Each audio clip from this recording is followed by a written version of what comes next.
ನಮಸ್ಕಾರ, ಎಲ್ಲರೂ ಹೇಗಿದ್ದೀರಾ? ನಾನಿವತ್ತು ಮನೇಲಿ ವಾಂಗಿಬಾತ್ ಮಾಡೋದು ಹೇಗೆ ಅಂತ ತೋರಿಸ್ಕೊಡ್ತೀನಿ. ಮೊದಲನೇದಾಗಿ ಅರ್ಧ kg ಬದನೆಕಾಯಿನ ಕಟ್ ಮಾಡಿ ಇಟ್ಕೊಂಡಿದ್ದೀನಿ. ಆನಂತರ ನಾನಿಲ್ಲಿ 1-2 ಸ್ಪೂನಷ್ಟು ಖಾರದ ಪುಡಿ, ಸ್ವಲ್ಪ ಕಡಲೆಬೇಳೆ, ಕಡಲೆ ಬೀಜ, ಹಾಗೆ ಸಾಸಿವೆ, ಹಾಗೆ 1 ನಿಂಬೆಹಣ್ಣು ಗಾತ್ರದ್ದು ಹುಣಸೆಹಣ್ಣು, 2 ಈರುಳ್ಳಿ, 1 ಟೊಮೆಟೊ, ಕೊತ್ತಂಬರಿ ಸೊಪ್ಪು, ಹಾಗೆ ಕರ್ಬೇವಿನ ಸೊಪ್ಪನ್ನ ತೊಗೊಂಡಿದ್ದೀನಿ ಒಗ್ಗರಣೆಗೆ. ಹಾಗೆ ನಾನಿಲ್ಲಿ ಅದು 10 ರೂಪೀಸ್ದು ವಾಂಗಿಬಾತ್ ಪೌಡ್ರ್ ಬರುತ್ತಲ್ಲ, ಅದನ್ನೇ ನಾನಿಲ್ಲಿ ಯೂಸ್ ಮಾಡ್ತೀನಿ. ನನ್ನ ಮುಂದಿನ ವೀಡಿಯೋಗಳಲ್ಲಿ ಮನೆಯಲ್ಲೇ ವಾಂಗಿಬಾತ್ ಪುಡಿ ಮಾಡೋದು ಹೇಗೆ ಅಂತ ತೋರಿಸ್ಕೊಡ್ತೀನಿ. ಮೊದಲು ಬಾಣಲಿಗೆ ನಾವು ಸ್ವಲ್ಪ ಚಿತ್ರಾನ್ನಕ್ಕೆ ಎಷ್ಟು ಎಣ್ಣೆ ಹಾಕ್ತೀವೋ ಅಷ್ಟು ಎಣ್ಣೆನ ಹಾಕ್ಬಿಟ್ಟು ಸಾಸಿವೆ, ಕಡಲೆಬೇಳೆ, ಹಾಗೆ ಕಡಲೆ ಬೀಜನ ಅದಕ್ಕೆ ಹುರ್ಕೊಳ್ಳಿ. ಆದಷ್ಟು ಫ್ಲೇಮ್ನ ಮೀಡಿಯಮ್ ಫ್ಲೇಮ್ ಅಥವಾ ಲೋ ಫ್ಲೇಮಲ್ಲಿ ಇಟ್ಕೊಂಡು ಒಳ್ಳೆಯದು. ನಂತರ ಕಡಲೆ ಬೀಜ ಹಾಕಿ ಇಲ್ಲಿ ನಾನು ಫ್ರೈ ಮಾಡ್ತಾ ಇದ್ದೀನಿ. MTR ಪುಡಿ ತುಂಬ ರುಚಿಯಾಗಿ ಟೇಸ್ಟಿಯಾಗಿ ಇರುತ್ತೆ. ನೆಕ್ಸ್ಟು ನಾನು ಮನೆಯಲ್ಲೇ ಮಾಡೋದು ಹೇಗೆ ಅಂತ ತೋರಿಸ್ಕೊಡ್ತೀನಿ.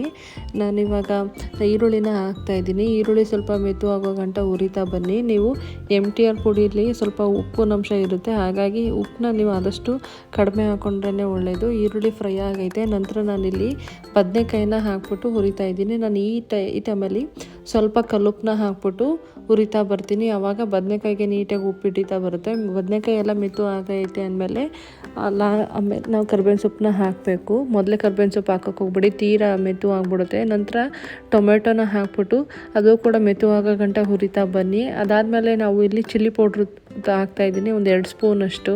ನಾನಿಲ್ಲಿ ಹಸಿರು ಮೆಣಸಿನ್ಕಾಯಿ ಬಳಸ್ತಾ ಇರೋ ಕಾರಣ ನಾನು ಇಲ್ಲಿ 2 ಸ್ಪೂನಷ್ಟು ಚಿಲ್ಲಿ ಪೌಡ್ರ್ ಹಾಕ್ತಾಯಿದ್ದೀನಿ. ಇದು ಖಾರವಾಗಿರುತ್ತೆ ಮತ್ತು ಕಲರು ಕೂಡ ಬರುತ್ತೆ.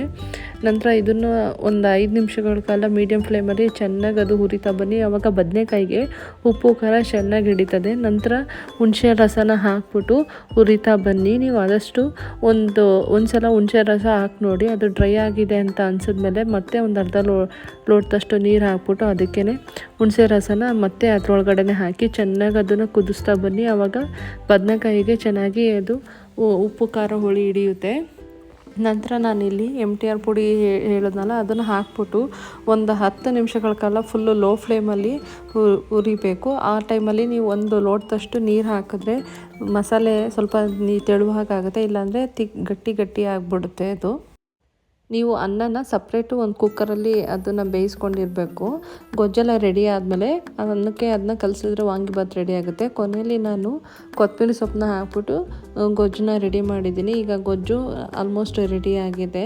ನಂತರ ಅನ್ನ ಆರಿದ್ಮೇಲೆ ಗೊಜ್ಜನ್ನ ಕಲಸಿದ್ರೆ ವಾಂಗಿಬಾತ್ ರೆಡಿ ಆಗುತ್ತೆ. ನನ್ನ ಈ ವಿಡಿಯೋ ನೋಡೋದಕ್ಕೆ ಧನ್ಯವಾದಗಳು.